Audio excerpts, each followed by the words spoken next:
में सिखाता हूँ उनमें मैं लोगों को लगातार याद दिलाता हूँ कि वो अपने प्रोडक्ट, सेवा या सॉफ्टवेयर पर नहीं बल्कि प्रबंधन योग्यताएं बढ़ाने पर ध्यान केंद्रित करें। अपना खुद का कारोबार शुरू करने के लिए प्रबंधन की 3 सबसे महत्वपूर्ण योग्यताएं ये हैं। पहला, कैश फ्लो का प्रबंधन। दूसरा, लोगों का प्रबंधन। तीसरा, व्यक्तिगत समय का प्रबंधन। मैं कहूंगा कि इन तीनों का प्रबंधन करने की योग्यताएं सिर्फ उद्यमियों के लिए नहीं बल्कि एक व्यक्ति या परिवार, कारोबार, परोपकारी संगठन, शहर या देश के हिस्से के रूप में आप अपना जीवन किस तरह जीते हैं, ये तीनों उसमें भी मायने रखती हैं। ये सभी योग्यताएं आत्म अनुशासन में महारत हासिल करने से बढ़ती हैं। मैं खुद को सबसे पहले पैसे दें कथन को हल्के में नहीं लेता हूं। खुद को सबसे पहले पैसे दें ये कथन जॉर्ज क्लासन की पुस्तक the richest man in Babylon से लिया गया है। इस पुस्तक की लाखों प्रतियां बिक चुकी हैं। हालांकि लाखों लोग इस शक्तिशाली कथन को दोहराते हैं लेकिन बहुत कम इस सलाह पर चलते हैं।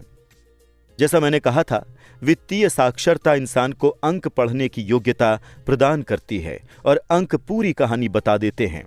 किसी व्यक्ति के इनकम स्टेटमेंट और बैलेंस शीट को देखकर मैं तुरंत देख सकता हूं कि जो लोग खुद को सबसे पहले पैसे दें शब्द बोलते हैं, क्या वो सचमुच उस पर अमल करते हैं। एक तस्वीर 1000 शब्दों जितनी मूल्यवान होती है। इसलिए आइए उन लोगों के फाइनेंशियल स्टेटमेंट की समीक्षा करते हैं जो खुद को सबसे पहले पैसा देते हैं, और उन लोगों की भी जो ऐसा नहीं करते हैं। जो लोग खुद को सबसे पहले पैसा देते हैं। अगर रेखा चित्रों का अध्ययन करें और देखें कि क्या आप कोई फर्क देख सकते हैं। एक बार फिर इसके लिए कैश फ्लो को समझना होता है, जो कहानी बताता है।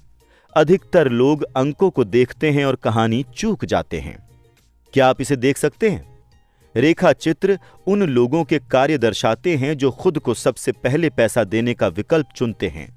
हर महीने अपने मासिक खर्च करने से पहले वो अपने संपत्ति वाले कॉलम में पैसा डालते हैं। हालांकि लाखों लोग क्लासन की पुस्तक पढ़ चुके हैं और खुद को सबसे पहले पैसे दें इस कथन से परिचित हैं, लेकिन हकीकत में वो खुद को सबसे अंत में पैसा देते हैं। अब मैं आप में से उन लोगों की चीख पुकार सुन सकता हूं जो सचमुच अपने बिलों को सबसे पहले चुकाने में यकीन रखते हैं, और मैं आप सभी जिम्मेदार लोगों की आवाजें सुन सकता हूं जो अपने बिल समय पर चुकाते हैं। मैं ये नहीं कह रहा हूं कि आप गैर जिम्मेदार बने और अपने बिलों का भुगतान न करें। मैं तो सिर्फ वही कह रहा हूं जो पुस्तक कहती है, यानी खुद को सबसे पहले पैसे दें। और पिछला रेखाचित्र उस कार्य की सही अकाउंटिंग तस्वीर था। जो लोग बाकी हर व्यक्ति को सबसे पहले पैसा देते हैं। अगर आप सचमुच कैश फ्लो की शक्ति को समझ लें तो आपको जल्द ही एहसास हो जाएगा कि पिछले रेखाचित्र के साथ क्या गलत है, या 90% लोग जिंदगी भर कड़ी मेहनत क्यों करते हैं और इसके बावजूद बुढ़ापे में उन्हें सामाजिक सुरक्षा जैसी सरकारी सहायता की आवश्यकता क्यों होती है। किम और मेरे पास कई बुक कीपर्स, अकाउंटेंट्स और बैंकर्स हैं जिन्हें खुद को सबसे पहले पैसे दें इस दृष्टिकोण के साथ बहुत समस्या आती है। कारण ये है कि ये वित्तीय पेशेवर भी दरअसल वही करते हैं जो जनता करती है। वो खुद को सबसे अंत में पैसे देते हैं। मेरे जीवन में ऐसे समय रहे हैं जब किसी कारणवश कैश फ्लो मेरे बिलों से कहीं कम था, फिर भी मैंने खुद को सबसे पहले पैसे दिए। मेरे अकाउंटेंट और बुक कीपर दहशत में चीखने लगे, वो आपके पीछे पड़ जाएंगे, इनकम टैक्स विभाग आपको जेल भिजवा देगा, आप अपनी क्रेडिट रेटिंग बिगाड़ देंगे, वो बिजली काट देंगे। फिर भी मैंने खुद को सबसे पहले पैसे दिए। आप पूछते हैं क्यों? क्योंकि बेबीलोन का सबसे अमीर आदमी नामक कहानी इसी बारे में है, आत्म अनुशासन की शक्ति और आंतरिक सहन शक्ति। मेरे अमीर डैडी ने मेरे काम करने के पहले ही माह में मुझे बताया था कि ज्यादातर लोग संसार की ठोकरें सहन करते रहते हैं और बिल वसूलने वाला आकर हड़काता है और आप या तो पैसे दे देते हैं, वरना सेल्स क्लर्क कहता है, ओह इसे बस अपने चार्ज कार्ड में डाल दें। आपका रियल एस्टेट एजेंट आपसे कहता है, मकान खरीद लें, सरकार मकान खरीदने पर टैक्स में छूट देती है। ये पुस्तक इसी बारे में है। आप में ज्वार के खिलाफ जाने और अमीर बनने का साहस होना चाहिए। हो सकता है कि आप कमजोर ना हों, लेकिन पैसे के मामले में बहुत से लोग डरपोक बन जाते हैं। मैं ये नहीं कह रहा हूं कि गैर जिम्मेदार बने। मेरे पास ऊंचे क्रेडिट कार्ड कर्ज और ऐशो आराम की चीज़ों के कर्ज नहीं हैं। इसका कारण यह है कि मैं खुद को सबसे पहले पैसे देता हूं। मैं अपनी आमदनी न्यूनतम इसलिए रखता हूं क्योंकि मैं इसे सरकार को नहीं देना चाहता। इसीलिए मेरी आमदनी नेवाडा के एक कॉरपोरेशन के जरिए मेरे संपत्ति वाले कॉलम से प्राप्त होती है। अगर मैं पैसे के लिए काम करता तो सरकार इसे ले लेती। हालांकि मैं अपने बिलों का भुगतान सबसे अंत में करता हूं, लेकिन मैं वित्तीय दृष्टि से इतना चतुर हूं कि किसी मुश्किल में नहीं फंसता हूं। मैं उपभोक्ता ऋण को पसंद नहीं करता। मेरे दायित्व वास्तव में 99% लोगों से ज्यादा हैं, लेकिन उनका भुगतान मैं नहीं करता। मेरे दायित्वों का भुगतान दूसरे लोग करते हैं। उन्हें किराएदार कहा जाता है। इसीलिए खुद को सबसे पहले पैसे देने का पहला नियम यह है, कभी कर्ज में मत फंसो। हालांकि मैं अपने बिलों का भुगतान सबसे अंत में करता हूं, लेकिन ये उन छोटे महत्वहीन बिलों के मामले में ही होता है जो मुझे चुकाने होते हैं। कभी कभार जब पैसों की तंगी रहती है, तब भी मैं खुद को सबसे पहले पैसे देता हूं। मैं कर्ज देने वालों और सरकार को चीखने चिल्लाने देता हूं। उनका सख्त होना मुझे अच्छा लगता है। क्यों? क्योंकि वो लोग मुझ पर एक एहसान कर रहे हैं। वो मुझे बाहर निकलकर ज्यादा पैसे कमाने के लिए प्रेरित कर रहे हैं। इसलिए मैं खुद को सबसे पहले पैसे देता हूं, उस पैसे का निवेश करता हूं और कर्ज देने वालों को चीखने चिल्लाने देता हूं। मैं आमतौर पर उन्हें सही समय पर पैसे दे देता हूं। किम और मेरी क्रेडिट रेटिंग बेहतरीन है। हम बस दबाव के सामने झुकते नहीं हैं और उपभोक्ता ऋण चुकाने के लिए अपनी बचत को खर्च नहीं करते या शेयरों को नहीं बेचते। इसमें बहुत ज्यादा वित्तीय समझदारी नहीं है। खुद को सबसे पहले सफलतापूर्वक पैसे देने के लिए कई बातें याद रखनी चाहिए। जैसे पहला, कभी भी भारी कर्ज में ना फंसें जिसे आपको चुकाना हो। अपने खर्च कम रखें। अपनी संपत्तियों को सबसे पहले बनाएं। इसके बाद ही कोई बड़ा मकान या अच्छी कार खरीदें। चूहा दौड़ में फंसे रहने में कोई समझदारी नहीं है। दूसरी, जब आपके पास पैसे की तंगी हो तो दबाव बढ़ने दें, लेकिन अपनी बचत या निवेशों में हाथ न डालें। दबाव का इस्तेमाल अपनी वित्तीय प्रतिभा को प्रेरित करने के लिए करें, ताकि ये ज्यादा पैसे कमाने और आपके बिलों का भुगतान करने के नए तरीके सोचे। इससे आपकी पैसा बनाने की योग्यता और वित्तीय बुद्धि दोनों ही बढ़ जाएंगी। मैं बहुत बार वित्तीय मुश्किलों में फंसा हूं, लेकिन मैंने हमेशा ज्यादा आमदनी कमाने के लिए अपने दिमाग का इस्तेमाल किया है और अपने संपत्ति वाले कॉलम में मौजूद संपत्तियों की दृढ़ता से रक्षा की है।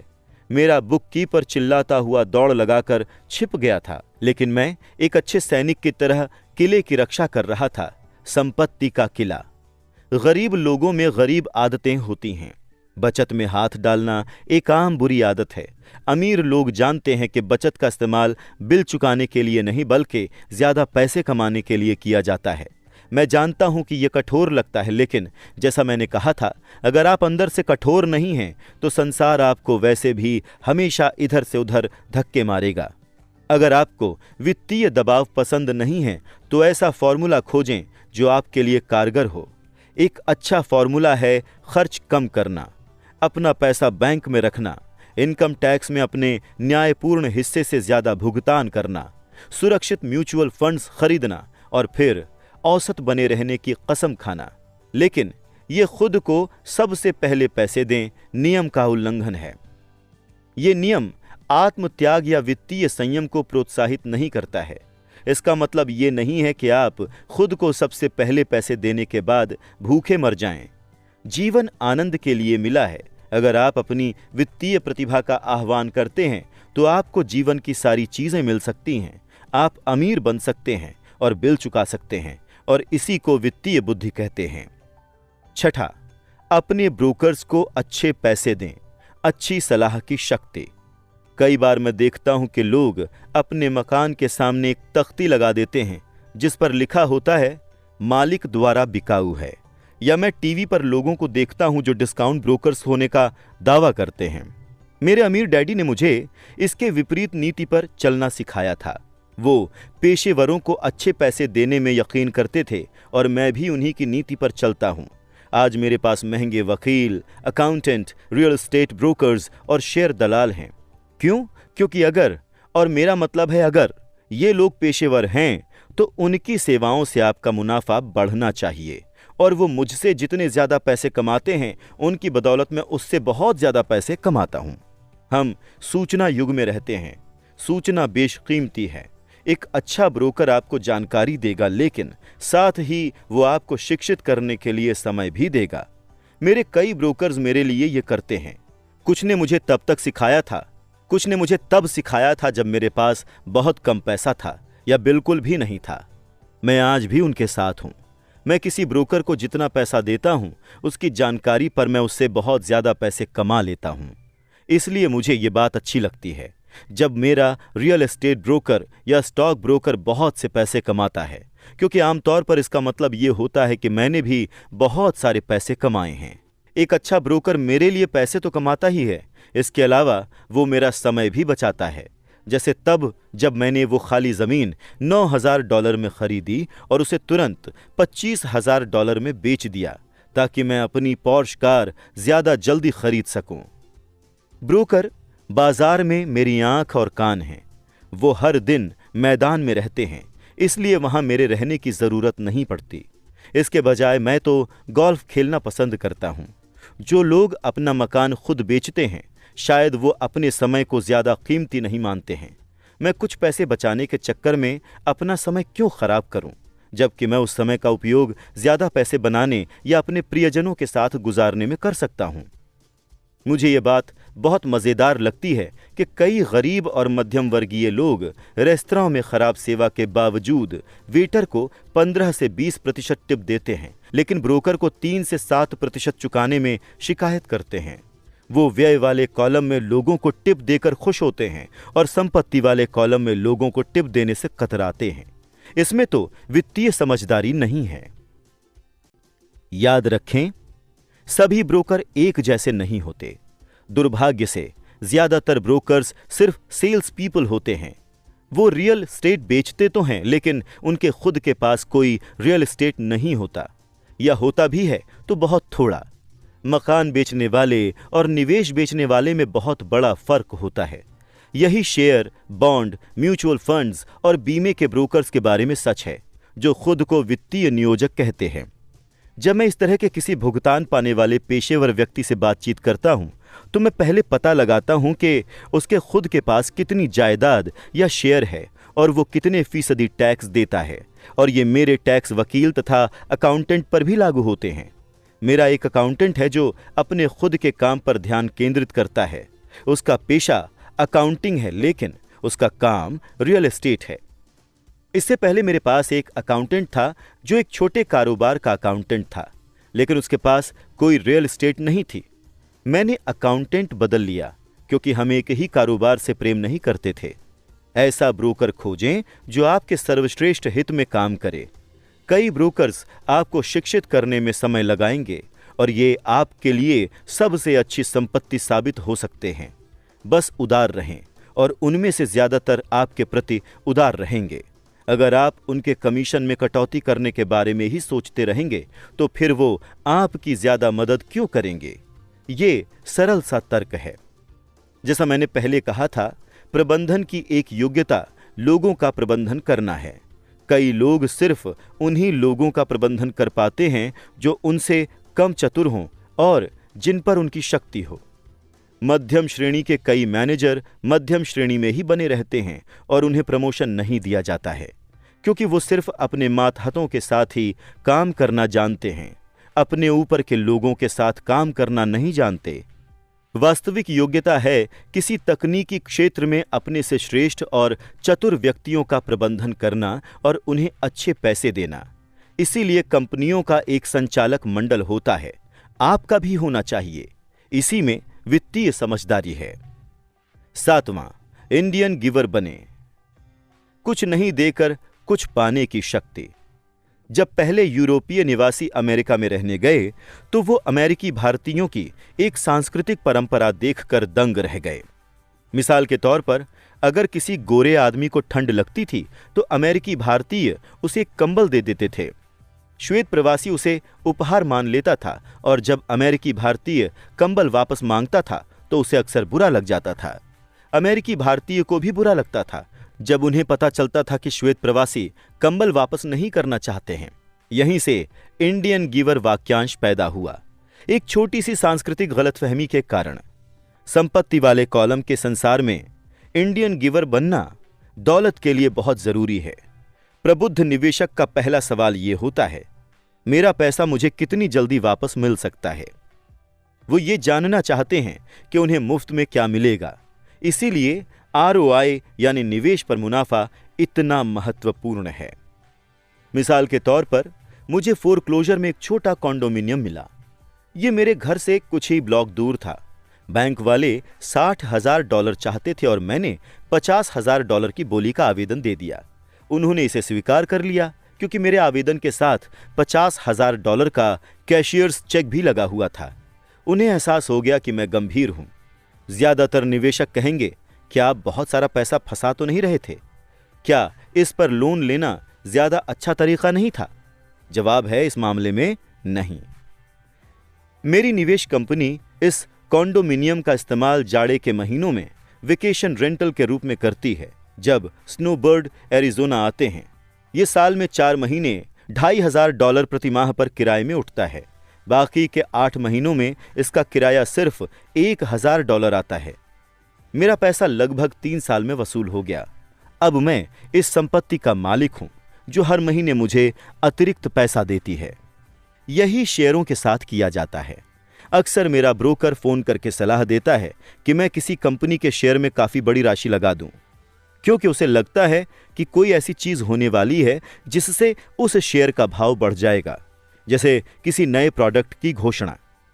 मैं 1 सप्ताह से 1 महीने तक की अवधि के लिए अपना पैसा लगा देता हूं। शेयर का भाव बढ़ने पर मैं अपने शुरुआती पैसे को बाहर निकाल लेता हूं, बचे हुए शेयर छोड़ देता हूं और बाजार के उतार चढ़ाव की चिंता से मुक्त हो जाता हूं, क्योंकि मेरी मूल रकम वापस हो चुकी है और किसी दूसरी संपत्ति पर काम करने को तैयार है। तो मेरा पैसा अंदर जाने के बाद बाहर निकल आता है। लेकिन इसकी वजह से मैं एक ऐसी संपत्ति का मालिक बन जाता हूं जो तकनीकी दृष्टि से मुफ्त होती है। ये सच है कि मैंने कई मौके पर पैसे का नुकसान भी झेला है, लेकिन मैं उतने ही पैसों से खेलता हूं जिसके नुकसान को मैं झेल सकता हूं। मैं कहूंगा कि औसतन 10 निवेशों में से मैं 2-3 पर छक्के मार लेता हूं, जबकि 5-6 में कुछ नहीं होता और 2-3 में घाटा हो जाता है। लेकिन मैं अपने नुकसान सिर्फ उसी पैसे तक सीमित कर लेता हूं जो उस वक्त लगे होते हैं। जो लोग जोखिम से नफरत करते हैं वो अपना पैसा बैंक में रखते हैं। दीर्घकालीन दृष्टि से सुरक्षित बचत शून्य बचत से बेहतर होती है, लेकिन अपना मूलधन वापस निकालने में बहुत समय लगता है और ज्यादातर मामलों में इसके साथ आपको मुफ्त में कुछ नहीं मिलता। मेरे प्रत्येक निवेश में मुझे कोई ना कोई चीज मुफ्त मिलनी चाहिए, जैसे कॉन्डोमिनियम, मिनी स्टोरेज, मुफ्त प्लॉट, मकान, शेयर या ऑफिस की इमारत, और जोखिम सीमित या कम होना चाहिए। कई पुस्तकें पूरी तरह से इस विषय पर समर्पित हैं, इसीलिए मैं इस बारे में यहां बात नहीं करूंगा।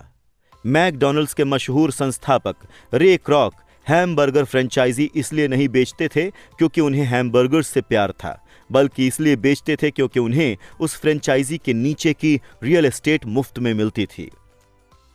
इसलिए समझदार निवेशकों को निवेश पर लाभ यानी ब्याज दर से आगे तक देखना चाहिए।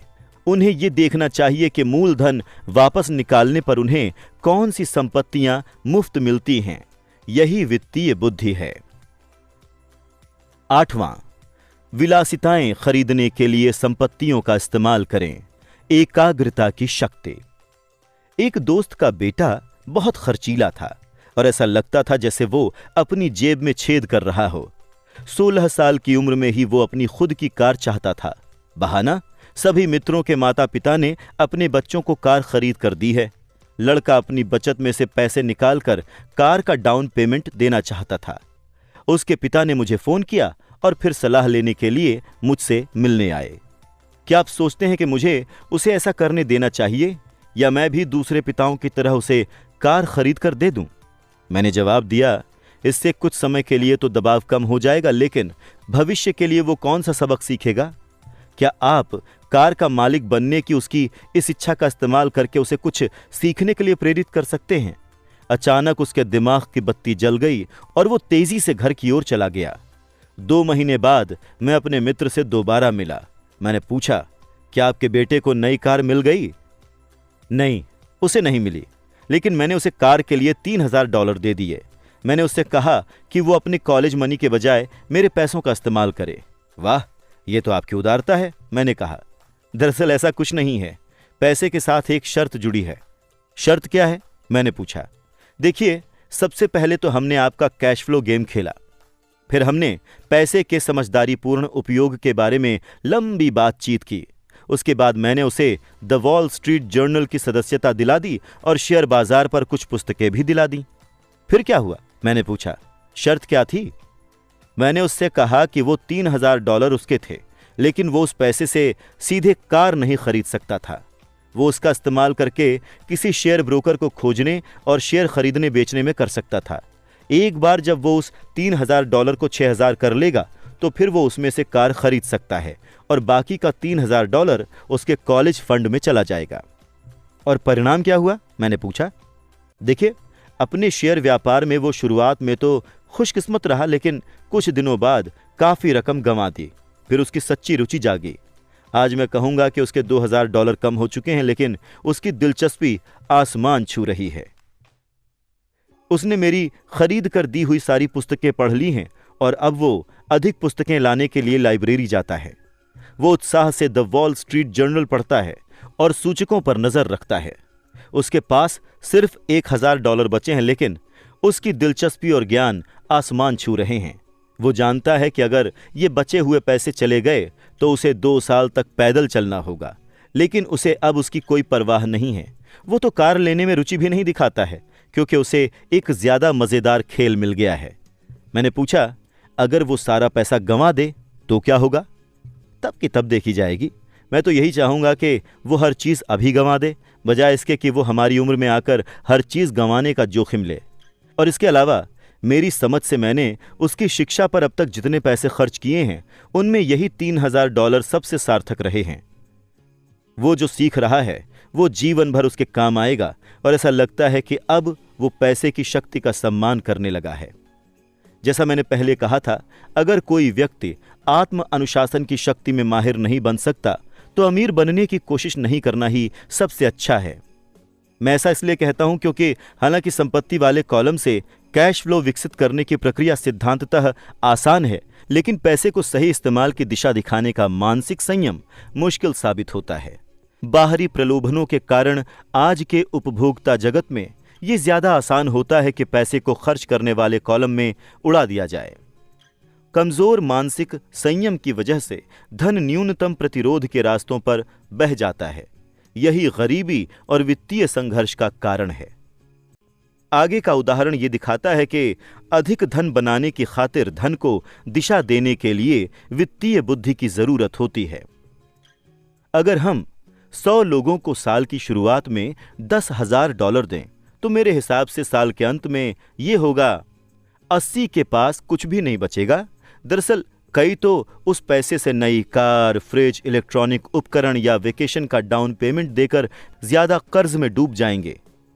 दूसरा ये होगा कि 16 उस $10,000 को 5 से 10% बढ़ा लेंगे और उनमें से 4 लोग इसे बढ़ाकर 20,000 या $1,000,000 कर लेंगे। हम कोई पेशा सीखने के लिए स्कूल इसलिए जाते हैं ताकि हम पैसे के लिए काम कर सकें। मेरे विचार से पैसे से अपने लिए काम कराना सीखना भी उतना ही महत्वपूर्ण होता है।